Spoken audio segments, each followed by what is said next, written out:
April has been officially recognized as Sexual Assault Awareness Month, and this year's theme is creating safe online spaces. We invite you to join us in making respect the norm everywhere, taking action to promote the safety of others, and showing survivors they are believed and supported. Now more than ever, screens and technology connect us with romantic partners, friends, family, co-workers, and strangers alike. Meeting new people online and online communication in general can be exciting and a great way to stay in touch. For too long, harassment, cyberbullying, sexual abuse, and misuse have come to be expected as typical and unavoidable behaviors online. We can stop online sexual harassment and abuse before it happens by addressing the bigger picture in which it occurs. Our goal is to prevent and reduce instances of domestic violence and sexual assault by providing proper education, outreach, advocacy, and the spread of correct information for teens of Whatcom County, across the state, and throughout the country. Catfishing is when a person hides or lies about their true identity so they can engage in sexual activity that wouldn't have happened if the person revealed their true self. Catfishing is a form of sexual abuse. The person being catfished isn't fully informed about what they are consenting to, and being fully aware of who you are engaging with sexually is incredibly important. Grooming is when an older person is preparing to sexually abuse a younger person by normalizing boundary violations to make them feel safer. Sexualization is when someone turns a human into a sexual object or a sex symbol. While much of social media does this to some level, it is problematic and extremely harmful to take away a person's identity and turn them into a sexual object. Behaviors like these contribute to an environment where sexual violence is normalized and not taken seriously enough. You get to make your own informed decisions about your sexuality. Pressure for nudes is still pressure into sexual activity. It is never consensual if someone shares a nude in consent without giving them permission first. Sending unsolicited photos is unsolicited sexual activity. And if someone trusted you enough to send you a nude, please just delete it when they ask you to. Then nudes is a complicated, deeply personal decision that requires your own personal consent to send and receive. Online harassment isn't less harmful just because it happens online, and the idea that you can just log off isn't always an effective solution. Instead of expecting victims to change their behavior and limit their use of online spaces, we must address the root causes of online harassment by taking the issue seriously and holding people who commit online harassment accountable. Everyday consent means we must communicate our boundaries and ask others for their perspective before taking actions that impact them. Regardless of what others want, everyone has the right to decide what is best for them and to act on those values.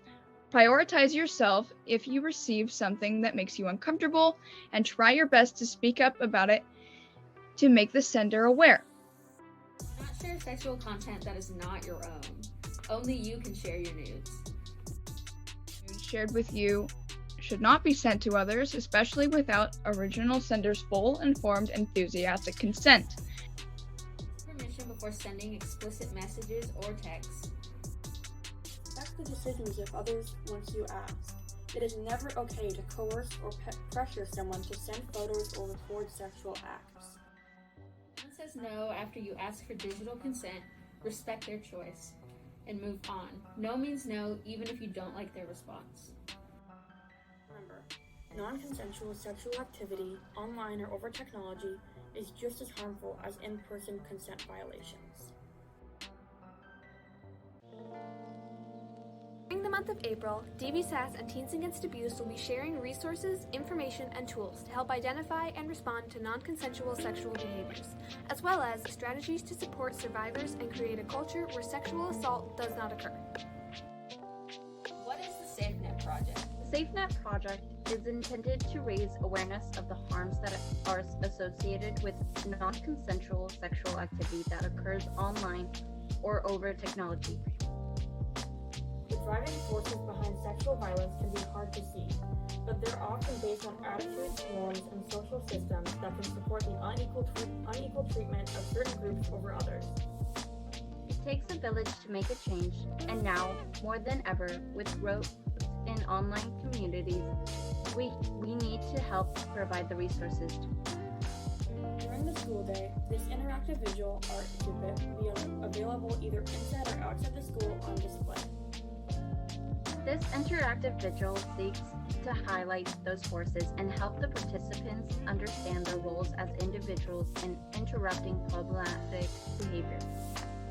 Also interact with the SafeNet Project on Instagram at the SafeNet Project. We need your voice. Please submit a statement today and help us make a change. Although reaching out may not be the most desirable option, having the resources to do so is very important. We know that we can build and are building online communities centered on respect, inclusion, and safety. Communities where harassment, assault, and abuse are taken seriously and everyone included will have the access to the support they need. If one of these options doesn't work for you, reaching out to an adult you trust, such as a teacher or parent, can also be a great option if you need it. Thank you! Go. What? We invite you to enjoy. Okay, I'm ready. Active vigil, right? Oh, sorry. I was just like, okay, got it.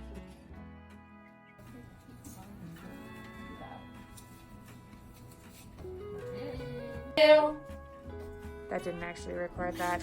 Do your other hand with the thumbs up on the right hand. Online harassment is. Oh my god, I forgot. Okay. Online harassment.